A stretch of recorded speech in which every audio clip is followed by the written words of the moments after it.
Hello students, स्वागत है आप सभी का मेरे यूट्यूब जिसका नाम है स्टडी पैराडाइज। आज के इस वीडियो में हम कक्षा 9वीं के गणित के मासिक टेस्ट जो कि माह जुलाई 2024 से संबंधित है को हल करेंगे। तो बने रही वीडियो के अंत तक, और यदि आपने मेरे चैनल स्टडी पैराडाइज को अब तक सब्सक्राइब नहीं किया है तो चैनल को सब्सक्राइब करें और बेल आइकन को ऑन करें ताकि आने वाले सभी वीडियोज़ का नोटिफिकेशन आपको मिल सके।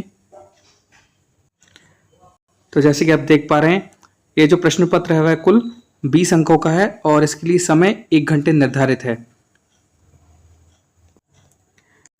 हमें कुछ निर्देश दिए गए हैं तो इन्हें आप पढ़ लीजिएगा। हम आते हैं सीधे प्रश्नों की तरफ। प्रश्न क्रमांक 1 है, सही विकल्प चुनकर लिखिए। पहला प्रश्न है, 729 के ऊपर 1/3 की घात का मान है। तो यहाँ पर हमें 4 ऑप्शन दिए गए हैं और इन चारों में से ही इसका उत्तर नहीं दिया है, क्योंकि 729 के जो गुणनखंड हम करेंगे इसमें 729 के ऊपर 1/3 की घात है, मतलब हमें इसे ऐसी संख्या में तोड़ना है जिसका आपस में 3 बार गुणा करने पर 729 मिले। तो ऐसी संख्या है 9। 729 को जब हम लिखते हैं 9 गुणित 9 गुणित 9, तो नम्मा 81 और 81 नमा का 729 होता है। इस प्रकार इसे हम ब्रेक करते हैं। अब आप देख पा रहे हैं नम्मा 81 और 81 नमा का 729, ये हमने इसको लिख लिया है। अब 9 जो है 3 बार है तो इसे हम इस पर 3 की घात लगा देंगे और ओवरऑल बाहर भी 1/3 की घात है। तो हमने पढ़ा है कि जब a के ऊपर m की घात हो और पूरे के ऊपर n की घात हो तो दोनों घातों का आपस में गणा हो जाता है और ये कुछ इस प्रकार से बन जाता है a की पावर m गुणित n। तो इसी प्रकार यहाँ पर भी दोनों घातें जो है 3 और 1/3 इनका आपस में गुणा हो जाएगा, तो 9 की घात 3 गुणित 1/3। तो अंश वाले 3 से हर वाला 3 कैंसिल हो गया, तो 9 की घात 1, तो इसका उत्तर आ जाएगा 9, जो कि हमें विकल्प में यहाँ नहीं दिया गया है। तो इसका सही उत्तर है 9। आते हैं प्रश्न क्रमांक 2 की तरफ। प्रश्न क्रमांक 2 है, 4/5 में 1/5 को जोड़ने पर प्राप्त होगा। तो जब हम 4/5 में 1/5 को जोड़ते हैं तो दोनों के हर जो हैं समान हैं, दोनों के हर 5 हैं। तो जब समान हर होता है उसे हम एक बार लिख लेते हैं और अंशों को हम सीधा यहाँ जोड़ सकते हैं। तो 4 धन 1, तो हो जाएगा 4 और 1 5/5। अंश वाले 5 से हर वाला 5 कैंसिल हो जाएगा तो बचेगा 1। तो उत्तर आ जाएगा इसका ऑप्शन नंबर डी 1। प्रश्न क्रमांक 2 है, रिक्त स्थानों की पूर्ति कीजिए। तो पहला रिक्त स्थान, एक घनाभ में खालिस्तान फलक होते हैं। तो एक घनाभ में 6 फलक होते हैं। माचिस इसका बहुत अच्छा उदाहरण है।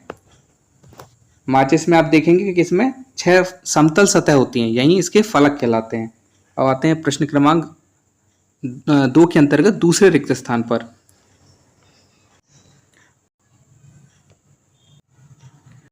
तो इसमें हमें पूर्णांक संख्याओं को हल करना है। तो 5 ऋण 3 ऋण कोष्टक के अंदर ऋण 2 धन 2 ऋण 2। तो पहले हम यहाँ कोष्टक हल कर लेते हैं। तो 5 ऋण और यहाँ ऋण और ऋण का गुणा हो जाएगा, तो धन 2 धन 2 और ये ऋण 2। तो धन 2 से ऋण 2 कैंसिल हो जाएगा। अब यहाँ पर आप देख पा रहे हैं 3 ऋण का है और 2 धन का है, तो विपरीत चिन्ह की वजह से 3 में से 2 घट जाएगा और बड़ी संख्या जो है 3 ऋणात्मक है, इसलिए उत्तर भी ऋण में आ जाएगा। अब 5 में से 1 गया तो बचा 4। तो इसका जो सही उत्तर होगा वह होगा 4। आते हैं अगले प्रश्न की ओर।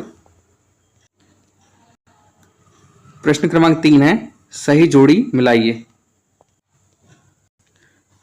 तो सही जोड़ी के अंतर्गत हमें 2 प्रश्न दिए गए हैं। पहला इसमें हमें दिया है 36.5 ऋण 5 कोष्टक के अंदर ऋण 5.4। तो इसे हल करेंगे हम। तो 36.5 और कोष्टक के बाहर जो ऋण चिन्ह है उसका कोष्टक के अंदर वाले ऋण चिन्ह से गुणा हो जाएगा, तो ऋण और ऋण का गुणा धन, और 5 और 5.4 का हम जब गुणा करते हैं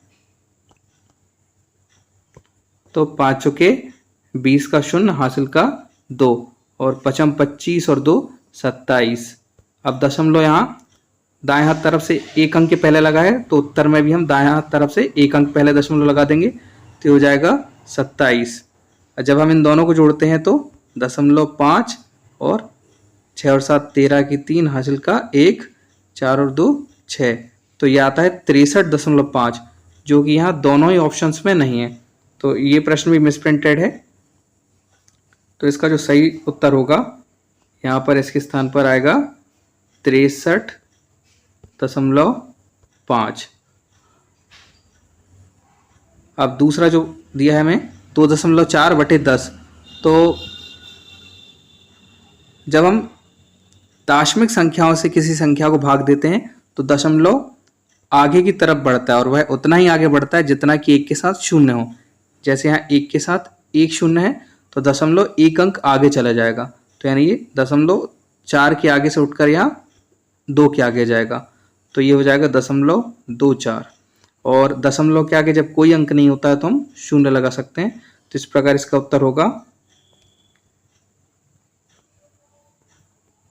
0.24। अब आते हैं अगले प्रश्न की ओर। प्रश्न क्रमांक 4 है, एक वाक्य या शब्द में उत्तर लिखिए। तो इसके अंतर्गत पहला प्रश्न है 87,520 संख्या 5 का स्थानीय मान क्या है। तो मैं आपको पहले भी बता चुका हूँ कि किसी भी संख्या में किसी अंक का स्थानीय मान बताने के लिए हमें केवल यह देखना है कि उससे आगे कितने अंक लिखे हुए हैं। जैसे यहाँ हमें 5 का स्थानीय मान बताना है तो 5 के आगे आप देख पा रहे हैं 2 और 0, 2 अंक लिखे हैं, तो आप 5 के आगे जितने अंक है उतनी शून्य लगा दीजिए। तो ये हो गया 5 का स्थानीय मान 500, क्योंकि जब आप संख्या को पढ़ते हैं तब इसे पढ़ते हैं 87,520, तो ये पढ़ने में भी हमें स्थानीय मान आ जाता है। अब आते हैं प्रश्न क्रमांक 4 के अंतर्गत दूसरे प्रश्न पर, एक घन में कुल कितने शीर्ष होते हैं। तो जब आप एक घन को देखेंगे तो उसके जो शीर्ष यानी कोने हैं वो आप गिनेंगे तो ये होंगे कुल मिलाकर 8। किसी भी घन में कुल 8 शीर्ष होते हैं, 12 किनारे होते हैं और 6 फलक। यही घनाभ में भी होता है। घन और घनाभ में शीर्ष, फलक और किनारों की संख्या समान होती है। अब आते हैं प्रश्न क्रमांक 5 की ओर। प्रश्न क्रमांक 5 है, निम्नलिखित के लिए सत्य या असत्य लिखिए। तो इसके अंतर्गत पहला प्रश्न है, शंकु एक गोलाकार ठोस आकृति होती है। तो शंकु एक गोलाकार नहीं, यह शंकुआकार होती है, तो यह कथन है असत्य। दूसरा कथन है, सड़क बनाने में प्रयुक्त रोलर का पहिया एक बेलनाकार आकृति होती है। तो यह बिल्कुल सही है। जो रोलर होता है वह बेलनाकार होता है जो सड़क को समतल करता है, तो यह कथन है सत्य। आते हैं प्रश्न क्रमांक 6 की ओर। प्रश्न क्रमांक 6 है, आमिर ने बैंक से 1300 रुपये उधार लिए, 2 वर्ष बाद 1680 रुपये ब्याज जोड़कर बैंक को पूरा कर्ज चुकता कर दिया। तो आमिर ने बैंक को कुल कितने रुपए अदा किए। तो आइए देखते हैं इसका हल। आमिर द्वारा बैंक से लिया गया उधार बराबर 13,500 रुपये। फिर नीचे हम लिख सकते हैं बैंक का ब्याज बराबर 1680 या 1680 रुपये। और फिर बैंक को दिए गए कुल रुपए बराबर 13,500 धन 1680। जब हम इन दोनों संख्याओं को जोड़ेंगे तो यह होगा 15,180 रुपये। यानी आमिर ने जो उधार लिया था वह और जो ब्याज बैंक ने लगाया उस लिए गए उधार पर, दोनों को मिलाकर कुल 15,180 रुपये बैंक को लौटाए गए। आते हैं प्रश्न 6वें के अथवा पर।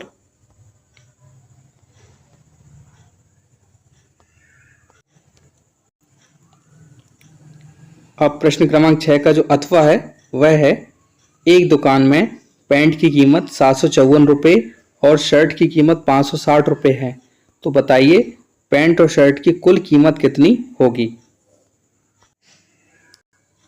तो हम लिखेंगे पैंट की कीमत बराबर 754 रुपये और शर्ट की कीमत बराबर 560 रुपये।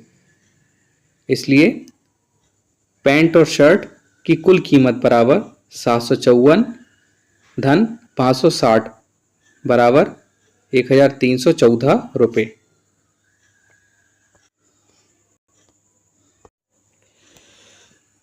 प्रश्न क्रमांक 7 है 8 करनी को 2 करनी 3 से भाग दीजिए। तो 8 करनी 15 को हमें 2 करनी 3 से भाग देना है। तो आपको पता है कि 15 को हम लिखते हैं 3 गुणित 5, 3 5 15, ये इसके अभाज्य गुणनखंड होते हैं। तो हम 15 को भी करनी के अंदर हम लिखेंगे 3 गुणित 5 बटे करनी 3। तो अब इनको हम अलग अलग लिख सकते हैं। तो 8 करनी 3 और करनी 5 और बटे में 2 करनी 3 यहाँ चल ही रहा है। तो करनी 3 से करनी 3 कैंसिल हो जाएगा और 2 1 2, 2 चौके 8। तो उत्तर आ जाएगा 4 करनी 5। अब इसी का अथवा हमें दिया गया है।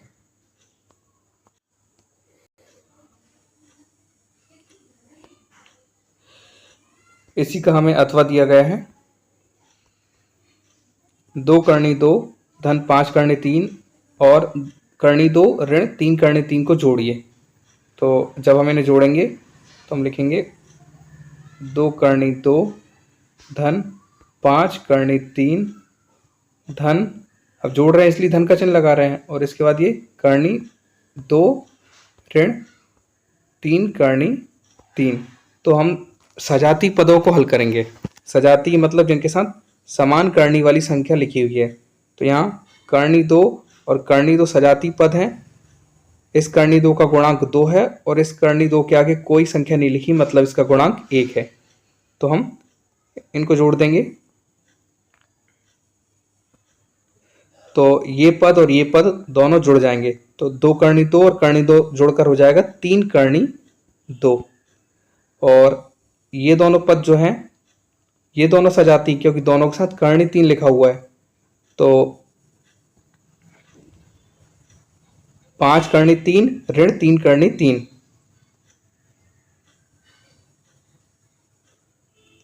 ये घट जाएगा क्योंकि दोनों के चिन्ह अलग अलग हैं। तो घटने के बाद 5 में से 3 गया तो बचा 2 करनी 3। तो उत्तर आ जाएगा हमारा 3 करनी 2 धन 2 करनी 3। प्रश्न क्रमांक 8 है यदि सरिता की वर्तमान आयु y वर्ष है तो आज से 5 वर्ष बाद उसकी आयु के लिए बीजी व्यंजक लिखिए। तो सरिता की आयु यहाँ y दी गई है और 5 साल बाद उसकी आयु में 5 वर्ष जुड़ जाएंगे, तो बीजी व्यंजक हो जाएगा y + 5 या y धन 5। इसी का अथवा है x बराबर 1 के लिए व्यंजक x धन 4 का मान ज्ञात कीजिए। तो हमें x धन 4 में x बराबर 1 रखना है। तो हम रख देंगे, तो x के स्थान पर 1 धन 4, तो 4 और 1 5, उत्तर आ जाएगा इसका 5। प्रश्न क्रमांक 9 है 360 को 5:7 के अनुपात में बांटिए। तो हमें 360 को 5:7 में बांटना है। तो हम लिखेंगे पहला भाग बराबर 360। अब चूंकि अनुपात जो है वह दिया गया है 5:7, तो हमें पहला भाग निकालना है। तो हम जो पहले भाग के लिए अनुपात या संख्या दी गई है उसे गुणा में लिखेंगे और जो दोनों का योग है 5 धन 7 उसे बटे में लिख देंगे। 7 और 5 12। तो अब 12 से हम इसे काट सकते हैं। तो 12 को 12 और 12 तिया 36 और 12 शून्यम 0। अब 30 और 5 का गुणा हो जाएगा, तो 3 5 15 150। ये आ गया हमारा पहला भाग। अब हमें दूसरा भाग निकालना है। तो दूसरे भाग के लिए 2 तरीके हैं। या तो आप इसी तरीके से निकालेंगे, बस यहाँ पर 5 के स्थान पर आप 7 रख देंगे, क्योंकि अनुपात में 5:7 जो है 7 दूसरे भाग के लिए। तो आप इसी तरीके से 5 के स्थान पर 7 रखकर इसे हल कर लेंगे। या एक तरीका और ये है कि आप इसे पहले भाग में से घटा दें। तो दूसरा भाग बराबर 360 ऋण 150, ये जो 150 पहला भाग आया उसे हमने कुल दोनों मतलब दोनों भागों का जो योग था उससे घटा दिया, तो यह जाएगा 210। तो आप इस विधि से भी निकालेंगे तो अभी ये इतना ही आएगा, और जिस तरह से मैंने निकाला यहाँ तब भी ये इतना ही आएगा। तो आते हैं अब अगले प्रश्न की ओर।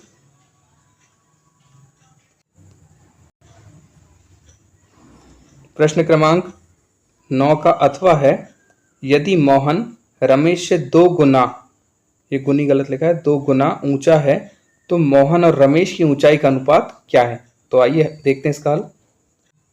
जैसा कि प्रश्न में दिया है, मोहन जो है रमेश से 2 गुना ऊंचा है, यानी यदि रमेश की हाइट या ऊंचाई 3 फीट है तो मोहन की ऊंचाई 6 फीट होगी। तो इसी तारतम्य में हम मान लेते हैं, माना रमेश की ऊंचाई बराबर x, तो मोहन की ऊंचाई बराबर 2x। अब हमें अनुपात निकालना है इन दोनों की ऊंचाइयों का, तो इसलिए हम लिखेंगे मोहन व रमेश की ऊंचाइयों का अनुपात बराबर 2x, जो कि मोहन की ऊंचाई है, अनुपात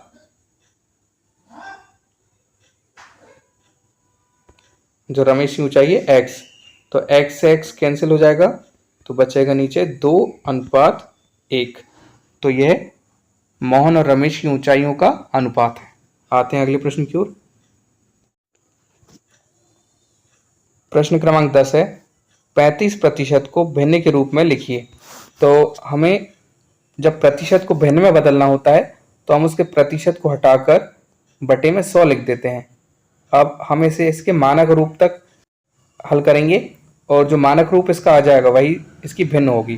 तो इकाई में इसके 0 है और इकाई में यहाँ 5 है। तो विभाज्यता के नियम से हम जानते हैं कि यदि किसी संख्या की इकाई में 0 या 5 हो तो वह 5 से विभाजित हो जाती है।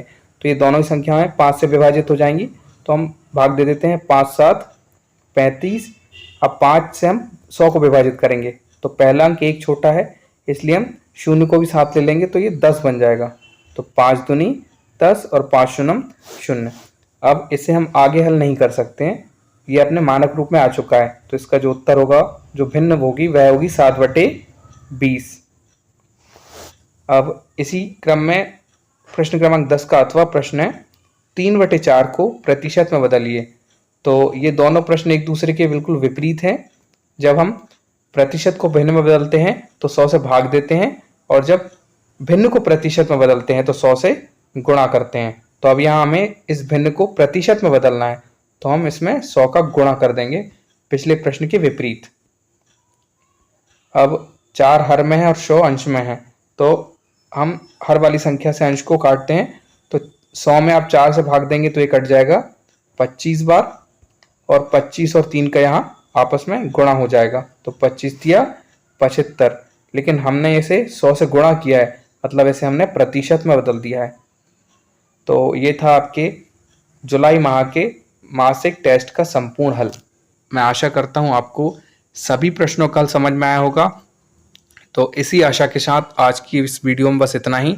मिलते हैं अगले टेस्ट के हल के साथ अगली वीडियो में।